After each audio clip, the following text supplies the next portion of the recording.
స్వస్తిక్ multi speciality hospital Karimnagar లో చికిత్స ఏదైనా అత్యవసర వైద్య సేవలు వెంటనే 24 hours అందరికీ అందుబాటులో వైద్యం. Swastik multi speciality hospital Karimnagar civil hospital opposite.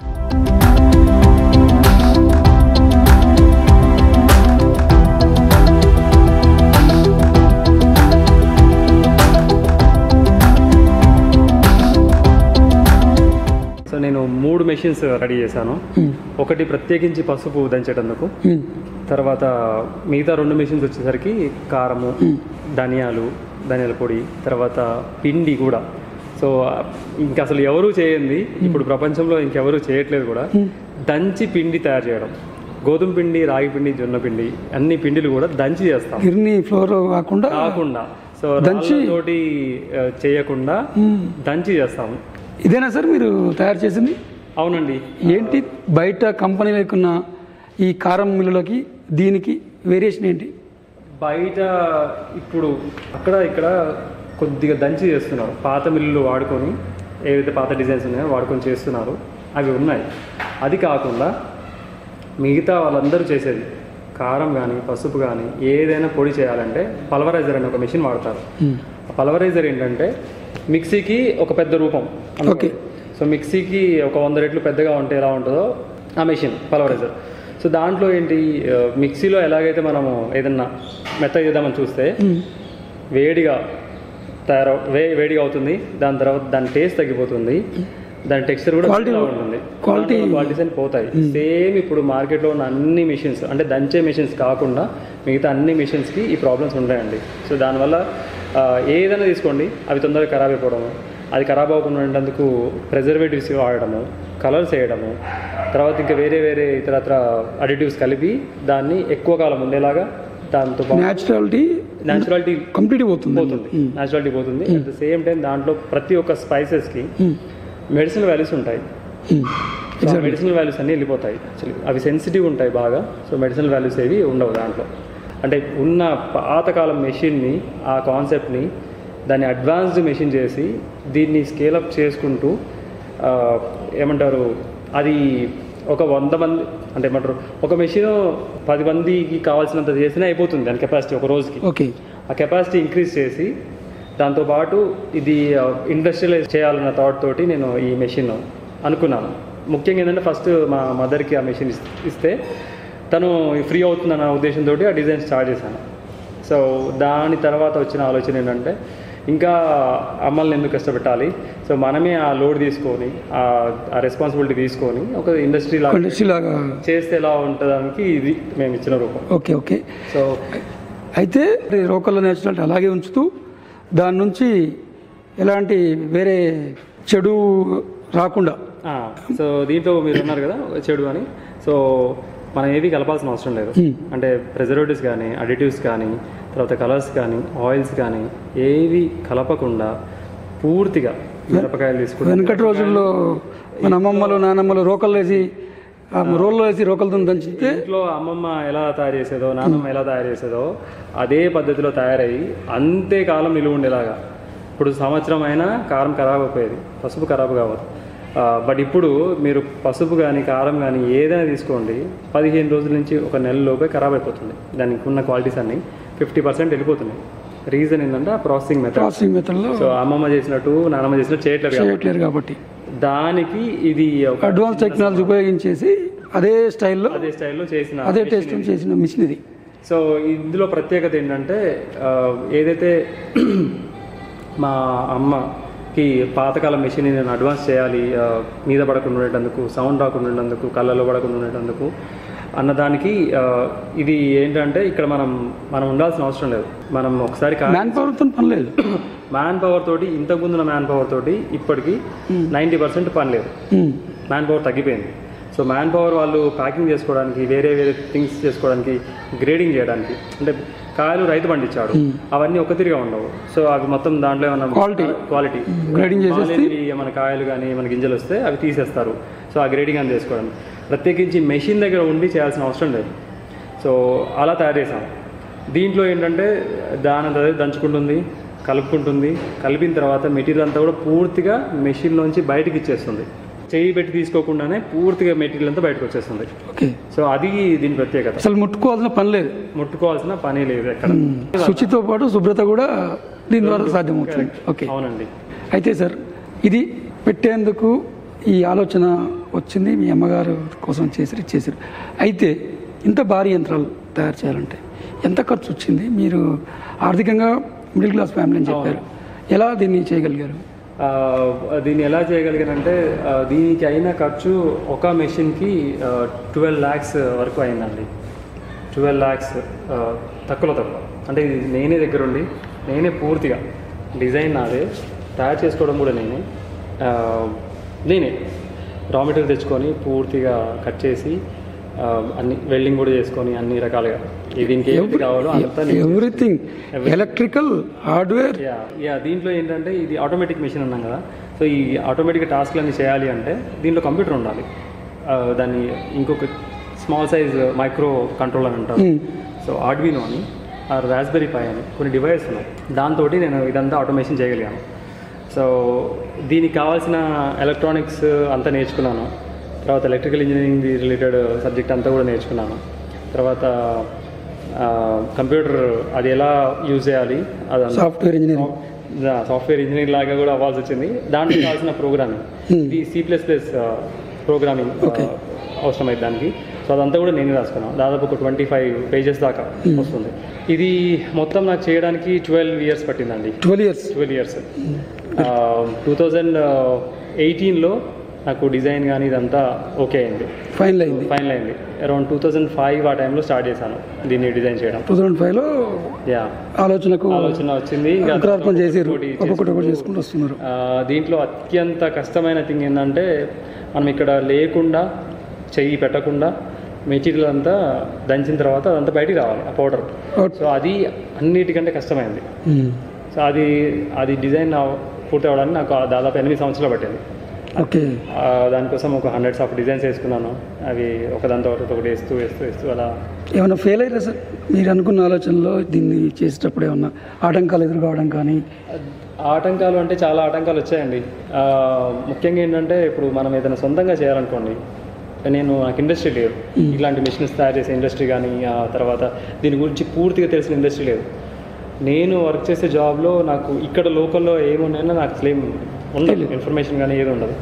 So ఇందులో పెద్ద ఛాలెంజ్ ఏంటంటే ఐరన్ అంటే మీకు అందరికీ ఐరన్ మాత్రమే తెలుసు, కానీ ఐరన్లోనే తీసుకుంటే ఒక 100 రకాల ఐరన్లు ఉంటాయి. మళ్ళీ ఐరన్ వరకే తీసుకుంటే 100 రకాల ఐరన్లు ఉంటాయి. అందులో మనకు ఏది అవసరం అవుతుంది దాన్ని సెలెక్ట్ చేసుకోవాలి. కొన్ని వెల్డింగ్ అవ్వవు, కొన్ని వెల్డింగ్ అవుతాయి, అంతటి తేడా ఉంటుంది. సో మళ్ళీ కొన్ని ఈజీగా విరిగిపోతాయి, కొన్ని విరగకుండా ఉంటాయి. ఇలా ప్రతి ఒక్కటి మనం చూసుకొని సెలెక్ట్ చేసుకోవాలి. ఇప్పుడు దీంట్లో చాలా కాంప్లెక్స్ మెకానిజం ఉంది. ఒక్కొక్క ప్లేస్లో ఒక్కొక్క మెటీరియల్ వాడాను దీంట్లో. సో దట్ దాని లైఫ్ ఎక్కువ వస్తుంది, విరిగిపోదు, మెయింటెనెన్స్ తక్కువ ఉండాలి, మనకి బ్రేక్ డౌన్స్ ఉండొద్దు. దాంతోపాటు ఇంకా వేరే ఇతరత్ర ఇబ్బందులు ఫైనాన్షియల్గా కూడా ఏం రాకుండా. బ్రేక్ డౌన్ ఏంటంటే చాలా పెద్ద ప్రాబ్లం అవుతుంది. మళ్ళీ అది తయారు చేయించడం అదంతా కూడా చాలా కష్టం. మళ్ళీ నేను టైం కూడా స్పెండ్ చేయాలి. అలా చాలా రీసెర్చ్ చేసి ఇక్కడున్న మెటీరియల్స్ అన్నీ తెలుసుకొని దానికోసం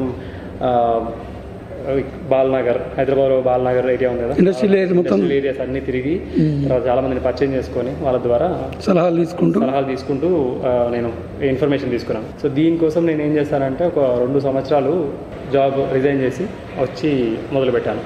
ఈ అవరోధాలు వచ్చినప్పుడు కానీ, ఈ ఫైనాన్షియల్గా సస్టైన్ కాలేకపోయినప్పుడు కానీ ఎందుకు పెట్టుకున్నాను, అది ఏమన్నా ఇచ్చేసానని ఏమన్నా ఎప్పుడైనా అనిపించిందా? ఇప్పుడు ఒకసారి అనిపిస్తుంది, కానీ అంతకంటే ముఖ్యంగా ఏంటంటే నాకు ఏదైతే మేము అనుకున్నామో కస్టమర్స్ మా దగ్గర పర్చేజ్ చేసుకొని, అంటే కారం కానీ పసుపు పిండి ఇవి వాడిన తర్వాత వాళ్ళు చెప్పే ఫీడ్బ్యాక్ తోటి అవన్నీ నాకు చిన్నగా అనిపించాయి. ఓకే ఉంటుంది. ఇప్పుడు 3 years అయింది పెట్టి, చాలా మంచి రెస్పాన్స్ వచ్చింది. అండ్ ఈ క్వాలిటీ ఆఫ్ థింగ్ అసలు తినలేదండి. ఇంట్లో చిన్నపిల్లలు కూడా, అమ్మ నువ్వు నిన్న వండిన కూరకి ఈ రోజు వండిన కూరకి ఇంత తేడా ఉంది ఏంటి అంటున్నారు. సో అది that was the motivation. Customer satisfaction కింద మీరు పడ్డ శ్రమ, జరిగిన నష్టాలు, బాధలు అన్నీ మర్చిపోయింది అన్నట్టు. అవునండి, చాలా సంతోషంగా ఉంది.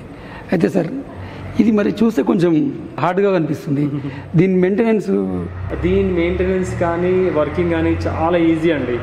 ఇది ఎలా అంటే దాదాపు మెయింటెనెన్స్ తక్కువ ఉండేలాగా, సర్వీస్ కూడా తక్కువ ఉండేలాగా, డైలీ సింపుల్ మెయింటెనెన్స్ చేసుకుంటే సరిపోయేలాగా తయారు చేశాను. ఎందుకంటే నేను మెకానికల్ ఇంజనీర్. ఓకే. సో నేను అన్ని రకాలుగా చదువుకున్నాను, అన్నీ చూసాము, ఎలక్ట్రానిక్స్ చూసాము, ఎలక్ట్రికల్ థింగ్స్ చూసాము, తర్వాత చదువుకున్నాము, మెకానికల్ ఇంజనీరింగ్ మొత్తం పూర్తి డీప్గా చదువుకున్నాము. సో అలా నేను ఎక్కడెక్కడైతే ఇబ్బందులు వస్తాయో అవన్నీ తగ్గించాను. తర్వాత ఇది ఆపరేషన్ కూడా చాలా సింపుల్. 1 బటన్ ప్రెస్ చేస్తే చాలు, అంతే. 1 బటన్ ప్రెస్ చేసేస్తే వాళ్ళకి ఏం కావాలో సెలెక్ట్ చేసుకుంటే దాని అంతా అదే రన్ అవుతుంది, అన్ని చేసి పెడుతుంది. దాంట్లో వేస్తే 1 బటన్ పెడితే 1 బటన్ ప్రెస్ చేస్తే మనకి పూర్తిగా పవర్ అవుట్పుట్ వచ్చేస్తుంది. ఇదంతా కంట్రోల్ ప్యానల్ దీనికి. సో మీరు చిన్న ఎక్కువ చూడొచ్చు. సో ఇందులో అందరూ కారం మిల్ అంటే చాలా సింపుల్గా ఊహించుకుంటారు. సో ఇది very complex machine, actually very complex. ఈ సెటప్ ఇవన్నీ మీరేనా సార్ ఓన్గా? ఇందులో ఉన్న ప్రతి ఒక్కటి నేనండి, ఇంక్లూడింగ్ ఈ బాక్స్తో సహా. ఇది కూడా మీరు తయారు చేశారు? యా. సో ఇది complete electrical module, high power electrical module. దీని నుంచి మనకు మోటార్స్ కానీ అన్నీ దీని నుంచి కంట్రోల్ అవుతాయి. నెక్స్ట్ ఇక్కడసరికి ఇందులో ఉన్న మెకానిజమ్స్ అన్నీ న్యూమాటిక్ ద్వారా కంట్రోల్ అవుతుంది. ఓకే. ఇవన్నీ న్యూమాటిక్ సిస్టమ్. సో ఈ రెండింటిని కంట్రోల్ చేసేది ఒక మాస్టర్ మైండ్ ఉంది. సో ఇది స్మాల్ కంప్యూటర్. ఓకే. సో ఈ కంప్యూటర్ తోటి పూర్తిగా ఇందులో సాఫ్ట్వేర్ ప్రోగ్రామ్ ఎక్కించాము. మనం ఇచ్చిన ఇన్స్ట్రక్షన్ అంటే చిల్లీ పౌడర్ అంటే సర్టెన్ టైం వరకు రన్ అయ్యి బయటకు ఇచ్చేసేలాగా, సో అది చూసుకుంటుంది. టర్మరిక్ అని ఇస్తే టర్మరిక్ ఆప్షన్ పెడితే టర్మరిక్ చూసుకుంటుంది. అలా ఇది పూర్తిగా ఆటోమేటిక్ 1 బటన్ తోటే టాస్క్ అని చేస్తుంది. కంప్యూటరైజ్డ్ కారం మిల్లు. అంతే కదా. ఇందులో ఉన్న ఎలక్ట్రానిక్స్ కానీ ఎవ్రీథింగ్ అంతా కూడా నేను సొంతంగా డిజైన్ చేసుకొని సోల్డరింగ్ కూడా నేనే చేసుకున్నాను. సోల్డరింగ్ కూడా ఫస్ట్ మెషిన్ ఇదండి. ఫస్ట్ మెషిన్ ఇది చేసాము. ఇది పూర్తిగా సక్సెస్ అయింది. దాని తర్వాత ఇంకొక 2 మెషిన్స్ తయారు చేసాము ఇమీడియట్గా. ఎప్పుడైతే ఇది అనుకున్నామో కొద్దిగా ఎక్స్పాన్షన్కి కస్టమర్స్ కూడా చాలా అడుగుతున్నారు. సో ఈ ఒక మెషిన్ తోటి మాకు అవ్వట్లేదు కెపాసిటీ. ఆర్డర్స్ బాగా వస్తున్నాయి. పసుపు తర్వాత ఫంక్షన్స్కి అన్నిటికీ కూడా చాలా యూజ్ చేస్తున్నారు క్యాటరర్స్ కూడా. సో అలా దీని తర్వాత ఇంకొక 2 మెషిన్స్ పెట్టాను. మొత్తం ఈ ప్లాంట్ కెపాసిటీ 5 మెషిన్స్ నేను డిజైన్ చేసుకుంది. సక్సెస్ అయితే 5 మెషిన్స్ వరకు వెళ్ళాలి ఈ ప్లాంట్లో అనుకున్నాను. ఓకే. ఇమీడియట్గా ఫస్ట్ సక్సెస్ ఏంటంటే కస్టమర్ ఫీడ్బ్యాక్ తోటి సేమ్ టెక్నాలజీ కానీ దానికంటే కొద్దిగా కెపాసిటీ ఇంక్రీజ్ అయింది. తర్వాత మెకానిజమ్స్ ఇంప్రూవ్ చేశాను, ఇంకా రోబస్ట్ చేశాను. మెయింటెనెన్స్ ఇంకా చాలా తగ్గించేసాను, ఖర్చు కూడా తగ్గించాను. ఎందుకంటే ఇప్పుడు చాలా తెలిసిపోయాయి కదా, సో వేస్టేజ్ తగ్గింది తయారు చేసుకునేటప్పుడు. ఇలా ఇవి 2 మెషిన్స్ ఇక్కడ ఈ 2 మెషిన్స్ అయితే తయారు చేసినవి. ఇలాంటి మిషనరీ ఎక్కడ లేదని తెలుసుకున్నాం మేము. అది నిజమేనా? అది అక్షరాలు నిజమండి. ఎలా అంటే ఇప్పుడు ఇలాంటి సిమిలర్గా చేసే మెషిన్స్ ఉన్నాయి కానీ దాంట్లో లేబర్ వర్క్ చాలా ఎక్కువ, మ్యాన్ పవర్ ఎక్కువ ఉంటుంది. తర్వాత ఈ చేయి పెట్టి తీసే ఉన్నాయి తప్ప పౌడర్ ఆటోమేటిక్గా టచ్ చేయకుండా బయటకు వచ్చే మిషన్స్ అయితే లేవు. ఎక్కడా లేవు. నేను చాలా చూసాను. అంటే నేను చేయడానికి ఇంత టైం పట్టింది. ఇంత టైంలో ఎవరైనా చేసి ఉండొచ్చు కదా అన్న ఆలోచనతోటి ఇది సుపీరియర్ ఇందులో వచ్చే అవుట్పుట్. సో ఎవరైనా చేసి ఉంటారేమో అని చూశాను. నేను చాలా తిరిగాను, వేరే ఇండస్ట్రీస్కి వెళ్ళాను. ఎవరి దగ్గర కూడా పూర్తిగా ఆటోమేటిక్ చేసిన మెషిన్స్ లేవు. వాళ్ళంతా చేతులతో తీసుకొని చేస్తున్నారు. అలా ఒక్కొక్క మెషిన్ దగ్గర ఒక వర్కర్ ఉండాలి. ఇప్పుడు వర్కర్ ఉండి చేయాలి. సో ఇది ఏంటంటే ఇప్పటి వరకు మనం ఎంత పెద్ద కంపెనీస్కి వెళ్ళినా కూడా కమర్షియల్గా దీన్ని ఎవరు సక్సెస్ చేయలేకపోయారు. అండ్ దీంతో మనము ఇలాంటివి 100 మెషిన్స్ పెట్టుకోవచ్చు. అక్కడ ఒక మనిషి వెళ్ళకుండా 100 మెషిన్స్ ఆటోమేటిక్గా ఆపరేట్ అవుతుంటాయి. పౌడర్ తయారీ బయటకు వచ్చేస్తూనే ఉంటుంది. అంటే ఎవరైతే ఇప్పుడు పల్వరైజర్స్ పెద్ద ఎత్తున భారీ ఎత్తున పెట్టి చేస్తున్నారో వాళ్ళకి ధీటుగా ఈ మెషిన్స్ తోటే సూపీరియర్ క్వాలిటీ, ప్రిజర్వేటివ్స్ లేకుండా ఏవి కలపకుండా స్వతహాగా ఉండే మెడిసినల్ వాల్యూస్ తోటి అది 1 సంవత్సరం పైన ఉండేటువంటి తయారు చేసుకోవచ్చు మనం. ఓకే. అంటే ఇంత పెద్ద ప్రాజెక్ట్కి ఇప్పటివరకు ఎంత ఖర్చు వచ్చింది సార్?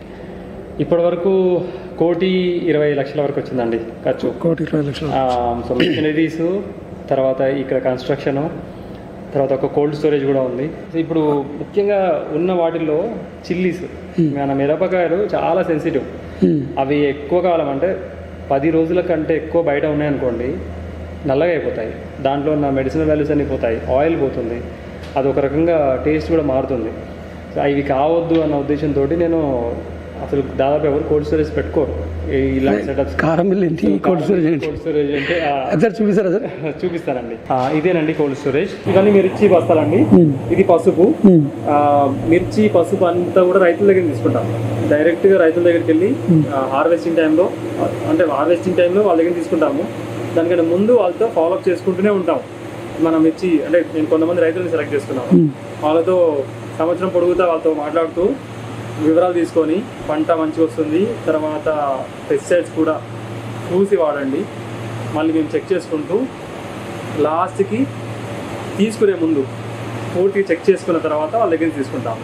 ఇలా షాప్ల నుంచి తీసుకో నేరుగా రైతుల దగ్గర నుంచి సేకరించి ఇలా ఆర్డర్స్ని బట్టి కోల్డ్ స్టోర్లో పెట్టుకొని చేస్తుంటారు. ఇదేంటి సార్, కొంత పౌడర్ కొంత ఇది ఉన్నది? అవునండి. ఇప్పుడు సీజన్ చూస్తే మీరు సడన్ గా వర్షాలు వచ్చాయి, బాగా వర్షాలు వచ్చినప్పుడు బయట నేను న్యాచురల్ గా ఎండబెట్టాలనేది నా పద్ధతి. ఓకే, న్యాచురల్ గా అంటే పూర్తి న్యాచురల్ గా తయారు చేయాలి ఏం చేసినా. ఓకే. సో మనం బయట వర్షాలు వచ్చినప్పుడు మేము కారం తయారు చేయాలంటే కాయలు పూర్తిగా ఎండితే గానీ మేము తయారు చేయలేము. అవును. సో అందుకోసం ఎప్పుడైతే బాగా ఎండ ఉందో, వర్షం లేనప్పుడు ఫోర్కాస్ట్ చూసుకొని వెదర్ వర్షాలు రాబోతున్నాయి అనే దాన్ని బట్టి మేము కొంత ఎండబెట్టుకొని సగం దంచి పెట్టుకుంటాం. సో ఎప్పుడైతే మాకు ఆర్డర్స్ ఉన్నాయి, ఇక్కడ బయట వాతావరణం బాగాలేదో, వీటిని ఇమీడియట్ గా దంచి తయారు చేసుకోవడానికి రెడీగా ఉంటుంది కారం. ఓకే, సగం దంచడం వల్ల క్వాలిటీ దెబ్బతిందా? క్వాలిటీ దెబ్బతినదు. జస్ట్ ఇప్పుడు ఇందులో ఉన్న గింజలు కూడా మీకు నలగలేదు, అలాగే ఉన్నాయి. సో క్వాలిటీ అస్సలు చేంజ్ అవ్వదు. ఓకే, వర్షాకాలం ఇబ్బంది లేకుండా ఇటువంటివి తీసుకుంటారు. కరెక్ట్. మీ దగ్గర రేట్స్ ఎలా ఉంటాయి సార్? రేట్స్ ఇప్పుడు మనము సొంతంగా మిరపకాయలు మార్కెట్కి వెళ్ళి మిరపకాయలు తీసుకొని వాటి ఇంట్లో క్లీన్ చేసుకొని తొడిమేలు తీసుకొని మిల్లుకి తీసుకెళ్ళి, అంటే దంచే మిల్లుకి తీసుకెళ్ళి పట్టిస్తే ఎంత ఖర్చు అవుతుందో అంతే ఉంటుందండి కాస్ట్. అంతకంటే ₹1 కూడా ఎక్కువ ఉండదు. మళ్ళీ ఏవైతే మేము వాడే కాయలు, మిరపకాయలు కావచ్చు, పసుపు కొమ్ములు కావచ్చు, ఇవి మార్కెట్లో అందుబాటులో లేనివి. మనము కామన్ మ్యాన్ వెళ్ళి కొనుక్కోవాలి అంటే ఈ కాయలు దొరకవు. ఇది very expensive, top quality grade 1 మాత్రమే యూజ్ చేస్తాము. ఆ గ్రేడ్ 1కి ఓన్లీ ఎక్స్పోర్ట్స్ మాత్రమే వెళ్తాయి, ఇక్కడ ఎవరికి ఇవ్వరు. మొత్తం ఏంటి సార్? కారము, పసుపు, ధనియాల పొడి, తర్వాత కారం పొడులు, కరివేపాకు కారము, మార్చిన కారము, అరిసెల కారము, తర్వాత మసాలాలు, పిండి, గోధుమ పిండి, జొన్న పిండి, రాగి పిండి, మళ్ళీ అన్ని రకాల పిండిలు అన్ని ఒకటే మిషన్ లో దంచి చేస్తున్నాము. ఓకే. ఇవి కాకుండా ఆయిల్స్ కూడా ఉన్నాయి, గానుగా నూనెలు, అది 100% న్యాచురల్. ఆర్డర్స్ ఎక్కడి నుంచి వస్తాయి సార్ మీకు ఎక్కువ? ఆర్డర్స్ వచ్చేసి ఇప్పుడు ఎక్కువ హైదరాబాద్ హబ్ అండి. హైదరాబాద్, సూర్యాపేట హైదరాబాద్ అంటే 200 కిలోమీటర్లు ఉంటుంది. ఓకే, సూర్యాపేట నుంచి హైదరాబాద్ 200 కిలోమీటర్లు. అక్కడి నుంచి వస్తుంది? అక్కడి నుంచి వస్తాయి. సో ఇక్కడ సూర్యాపేటలో చాలా స్ప్రెడ్ చేసాము, చాలా మంది కస్టమర్స్ తీసుకుంటున్నారు. వీళ్ళ ద్వారా మౌత్ టు మౌత్ పబ్లిసిటీ అయ్యి హైదరాబాద్ నుంచి కూడా చాలా ఆర్డర్స్ ఉన్నాయి. ఇప్పుడు బల్క్ ఆర్డర్స్ కూడా చాలా చేస్తున్నాం, కొన్ని రెస్టారెంట్స్ కి, తర్వాత హోల్సేల్ వాళ్ళకి, అందరికి హైదరాబాద్ లో చాలా మంది సప్లై చేస్తున్నాం. చూసారు కదండి, ఒక ఇంజనీర్ తనకు అత్యున్నత జాబ్ వచ్చింది, విమానాలు తయారు చేసే దాంట్లో జాబ్ చేస్తూ అమెరికా వెళ్ళి అమెరికాలో 10 ఏళ్ళు ఉన్నప్పటికీ ఒక గ్రామీణ వాతావరణంలో పెరిగిన అతడు ప్రజల మంచి ఆరోగ్యం కోసం, అలాగే తల్లికి ఇచ్చిన మాట ప్రకారం తన చదువుకున్న చదువుని ఏ విధంగా ఉపయోగించాలో, ఏ విధంగా ప్రజా అవసరాలకు ఇది కావాలో చేసి చూపించాడు. ప్రతి ఒక్కరికి ఆదర్శంగా నిలిచాడు. Congrats to Posham Santosh Kumar. Cameraman శ్రీనివాస్తో నాగేంద్రచారి, సూర్యాపేట.